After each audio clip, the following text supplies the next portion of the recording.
Hello, Scorpio, Sun, Moon, Rising, and Venus signs. Kamusta kayo? Sana'y nasa mabuti kayong kalagayan. Welcome back po sa Star Tarot. Kung bago kayo dito, welcome din kayo. Thank you for your support. I truly appreciate it. God bless you all.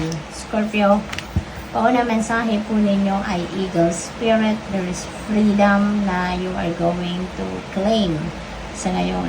No? Siguro, restricted kayo for quite some time. Maybe you were restricted by a situation or by a person in the past, no? Pero ngayon, you are going to claim your freedom. You are going to get back the power over yourself, no? Biglang bumuhos ang ulan. Scorpio, sana naririnig pa rin ninyo ng malinaw, no? Yung mga sinasabi ko rito. So yun, congrats. Kasi magiging malaya ka ng maging ikaw.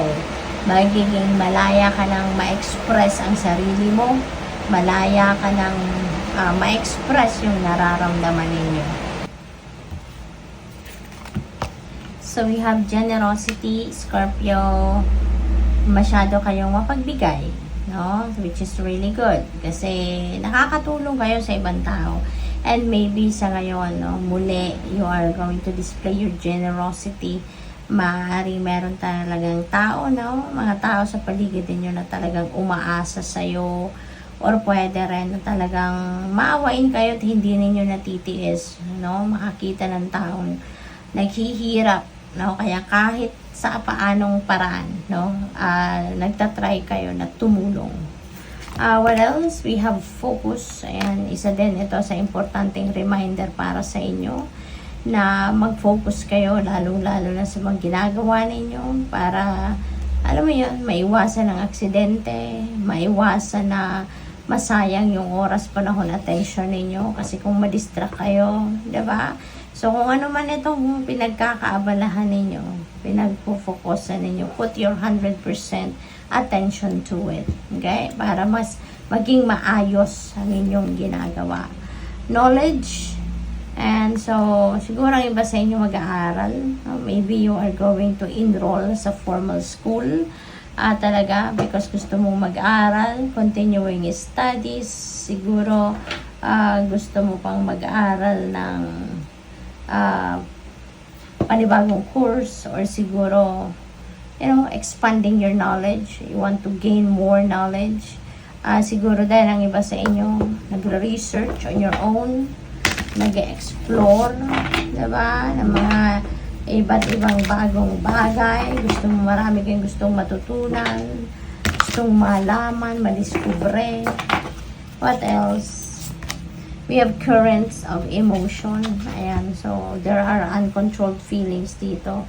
At parang magulo, no? Parang magulo ang nakikita ko dito. So maybe magulo ang isip, magulong nararamdaman ninyo at hindi ninyo makontrol ito. Maybe there is a tendency na magalit ang iba sa inyo sa ngayon, ano? Pero as much as possible, Scorpio, kontrolin ninyo, no, yung inyong galit.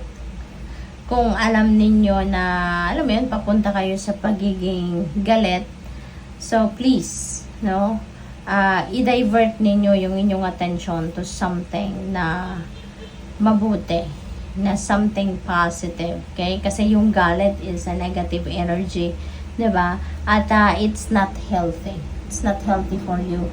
It's not healthy for anyone, diba? Makakasama yun, lalo-lalo na kung meron kayong mga sakit, no? Kung meron kayong, kunyari, hypertension, diba? Hindi maganda yon kasi may stress lang kayo, diba? So, what else? We have prosperity. Ito maganda. Kaya pala kayo super generous kasi, kaya kayo, no? Baliktad ang sinabi ko. Pasensya na. So, kung ano yung, kaya pala kayo, no? Prosperous and abundant and nagkakaroon kayo ng mga successes kasi mapagbigay kayo, diba? You're very generous of anything that you have, resources, oras, energy, pera, diba? Hindi niyo natitiis, no, na makita ang ibang tao na nangangailangan tapos hindi kayo tutulong, hindi kayo magbibigay. Kaya kayo binibless ng prosperity and more financial abundance and financial success dahil hindi kayo nakakatiis at tumutulong kayo at nagbibigay kayo. Diba?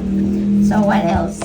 We have face entanglement, emotional influence. Ayan. So, baka itong magiging dahilan ng inyong ikakagalit. Kaya mag-iingat kayo. Okay, Scorpio? Maaaring meron ditong magmamarites sa inyo, merong magmamarisol sa inyo. No? So, pag-isipan ninyong mabuti how you're going to react, okay, to the situation, how you're going to react to the information na matatanggap ninyo. Alalahanin ninyo, no? Na kung ang mga taong ito, sinichismis sa'yo yung ibang tao. So, pwede rin, no, na ikaw mismo, pwede rin i-chismis nila sa iba. Diba? Kaya, be careful on how you react, no, to those sulsol or to those chika na sinishare ng mga taong ito sa'yo. Okay? Kasi anything is possible. Pwedeng siraan ka din ng mga taong ito. Pwedeng yung magiging reaction mo sa mga chismis nila ay kunin nila yan at i-modify, baguhin, dagdagan, bawasan. No? So, unending ikaw yung mapapasama sa ibang tao. Kaya, use your own judgment and discernment on how you're going to react, no? Sa sitwasyon na ganito. Okay? So, what else? We have connections. There are partnership, contracts na pwedeng pirmahan kayo sa ngayon. Commitment. So, pwedeng pwedeng marriage contract ito. Baka merong magpapakasal na sa iba, sa inyo.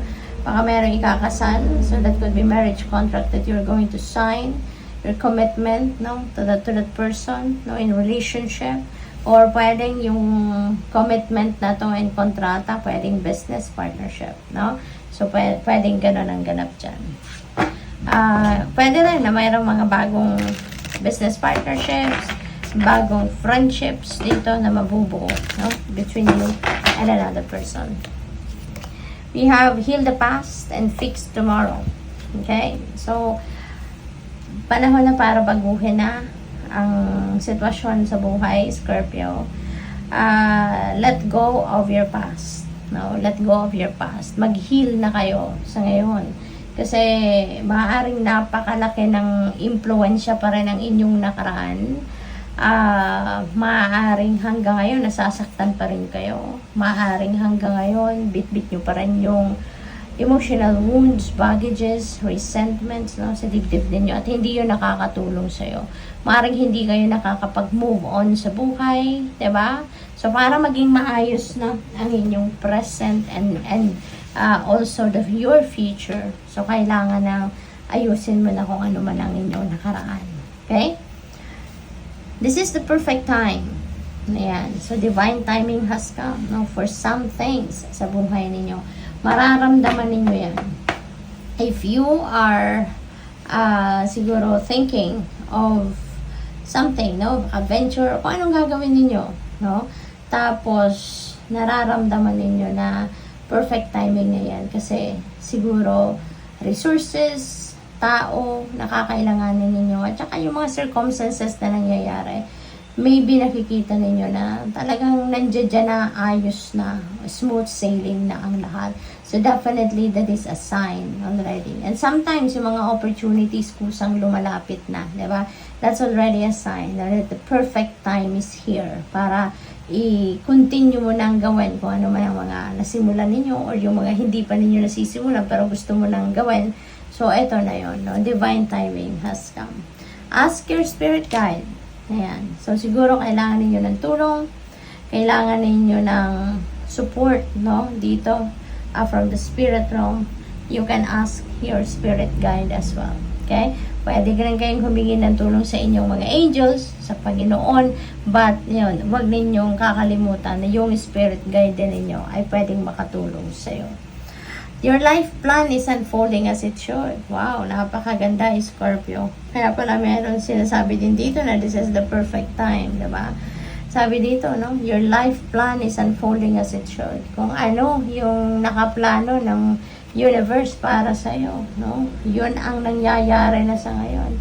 Nag-unfold na according to the divine plan. Kaya napakaganda.